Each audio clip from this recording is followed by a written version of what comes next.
think for the first time in the history of medtech, we have got to embrace the fact that talent planning should be at least as important as product portfolio development and a business strategy.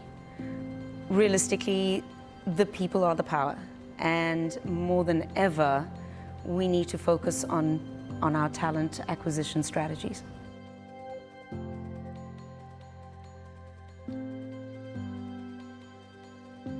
Oh gosh, I think it would be amiss to not mention COVID, because I think it has accelerated a number of aspects that we perhaps haven't had a full appreciation of previously. Firstly, the skill set required to face the future. What got us here isn't going to get us there. And to quote one of the speakers earlier today, we need to be positioning our talent to go to where the puck is going to be. In order to meet those challenges of the future, we absolutely have to be very focused and strategic as to whom we are acquiring and why. I think the second aspect is that there is a very changing landscape around skill set. There's been a lot of attrition, and there's also a lack of interest in embracing biomedical technology as a career prospect. The third aspect, I think, truly is the entire landscape of remote workforce. We never have had the opportunity to engage workers who are not going to be on site, which just broadens the entire geography as to whom we can acquire as we're looking forward to talent planning. And I think realistically, we as an industry are sitting at the cusp of, we're living in the most advanced technological healthcare landscape in the history of the planet. And the folk in this conference are there to shape it. Unfortunately, within med tech and in med devices generally, we're notoriously slow to adopt those tools for talent acquisition that other industries have really embraced. The motor industry, the mobile device industry. And so really it's incumbent upon us to become a lot smarter as to how we look forward to find the right folk to help us build that future.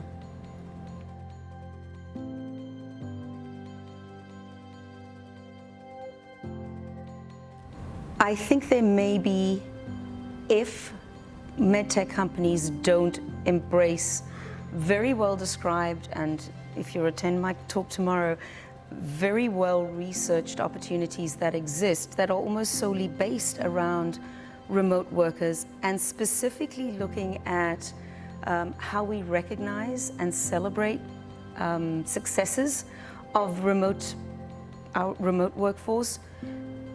The risk-benefit, the benefit of having a remote workforce we saw through COVID, the cost saving in actually having a physical space where our workforce resides, needs to be balanced with an additional effort in training our middle management and our managers generally to become more focused as to how we recognize and create that virtual water cooler where we can embrace folk without them physically being face-to-face, much like we're doing right now.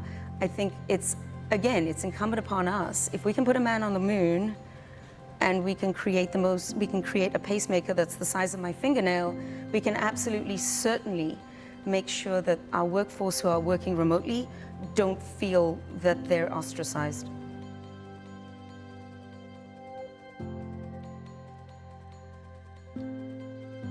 This is my first summit. I can tell you for sure it won't be my last, because it honestly feels like I'm swimming in the balsamic reduction. There are very many functionally specific conferences that exist, and here we're seeing not only a very high-powered group of folk, it's a small but mighty, but the really unique perspective that I see is that cross-functional, cross-specialty expertise that is represented. So it's not just medical affairs, it's also quality and regulatory and marketing and folk from the C-suite. And I think that's what makes this so unique, in that I have an opportunity to interact with a competitor CEO or a competitor chief of regulatory affairs, which ordinarily I would never ever have the opportunity to do.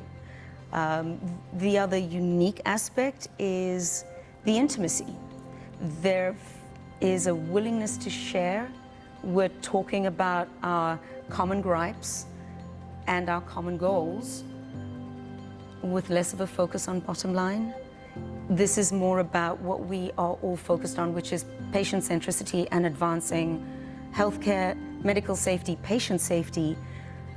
And these are like-minded people in the room, and that is unique for me.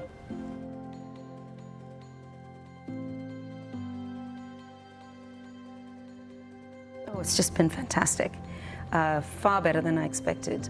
I think the willingness of everybody to share, it feels like we have a company name on our badge, but no one is interested in the company name.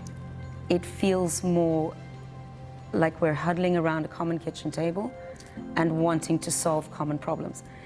And that's been phenomenal. That networking opportunity is really great. Simply because, again, there's that cross-functional interaction. I've learned so much. I've been thrilled that my experience within my company is not unique, but also I've really enjoyed the transparency. None of us really is sharing out of an NDA. None of us needs an NDA, but it's been thrilling to realize that our struggles are not alone. And I do think that ultimately, the folk gathered in the room do want to better healthcare. We do want to improve patient safety. The barriers don't feel like they exist over here.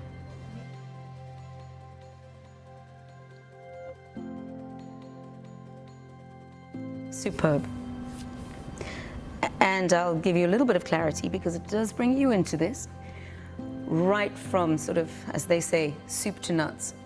From the preparation, the pre-work, the selection of speakers, the variety of topics, the quality of the presentations, IT, audio-visual, all the back work, the venue is amazing. Honestly, it's been superb. And as I said, this is my first, it won't be my last.